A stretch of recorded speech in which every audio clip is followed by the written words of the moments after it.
Hey guys, have you ever moved to a different city before? Packing up your stuff, moving to a different house, it can be taxing because you never really realize how much stuff you have until you move. Most of the time, the move requires that you donate something or get rid of things, and that's kind of part of life.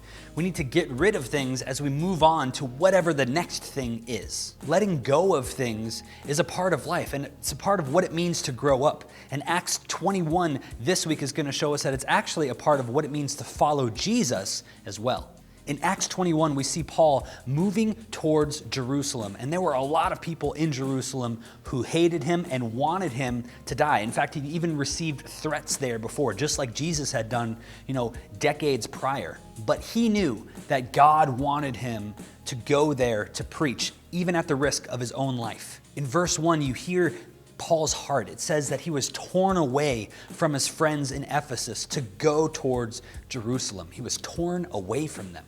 And then in verses 4 through 6, we see that he connected with some more disciples, some more friends that he had from the past that also didn't want to see him go to Jerusalem. They tried to hold on to him tight. And you kind of get this emotional departure scene on this beach. And even in the following verses, more of his friends said, "Please don't go to Jerusalem. It's way too dangerous." But Paul knew his destiny. He knew that he needed to preach Christ, whatever the cost, even if it meant leaving behind his own life. He was willing to leave behind his stuff. He was willing to leave behind relationships to go do what God wanted him to do. And he was even willing to lay down himself. So what or who are you willing to leave behind to follow Jesus? Following Jesus always costs something. If it isn't costing you anything, then maybe you have to question whether or not you're actually following Christ. Jesus said, "He who would come after me must deny himself, take up his cross daily, and follow me." That basically we have to die to ourselves to follow Jesus. We have to be willing to lose it all for the sake of following Jesus. So take a closer look at your life. What are some things you're holding on to that you need to let go?